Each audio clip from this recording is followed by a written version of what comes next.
рамада деген сөздің өзіне Ибн Касир түсіндіреді ғой, рахматулла алейх. Рамада деген күйдіру деген дейді да, ол ыстық деген дейді да. Рамада деген ораза ұстаған адамдардың күнәсін күйдіретін, жоқ қылатын ай деген ғой. Қазақша түсіндірмесі осындай да. Рамазан өзі міне 5 иман, намаз, ораза, зекет, қажылық қой, 5 парыз ғой.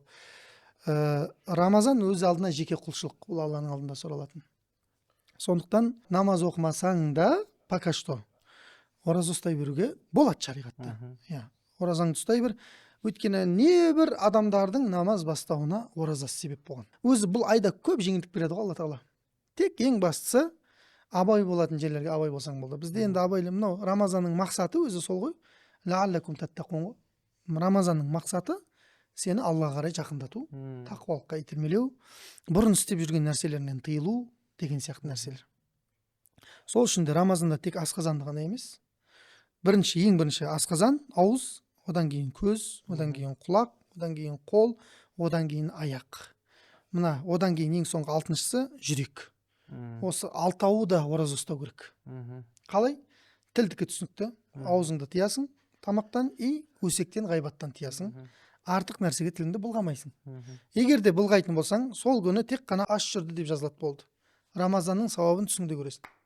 Бұл хадистерде солай келген. Екіншісі көздікіне, міне далаға шығып керек жоқ, мынау жетеді саған қарауға. Осы нәрселерден өте сақ болу керек, өйткені көз Рамазанда Құранмен шұғылданған жақсы дейді. Үшіншісі құлақ, есту.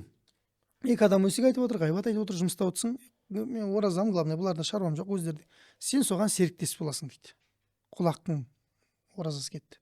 Одан кейін не? Аяқтікі. Аяқтікі не ол? Енді 11 ай бармаған жерің жоқ қой, енді баспаған тауың жоқ. 1 ай сол аяғыңды мешітке арна дейді. Ана харам жерлерге қарай баруды азайт дейді. Бос жерлерге, мысалы карта ойнауға баруың мүмкін, басқа жерге баруың. Бұлардың бәрін доғару керек та, тарауыққа қарай. Сенің аяғың бұл айда тарауықпен шаршау керек қой. Тұрып, жүріп. Қолдарың да сондай.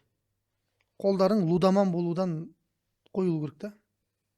Қолмен неше түрлі күнә істеле береді, телефонмен жасалына береді күнәлар. Оның барлығын сақ болу керек та.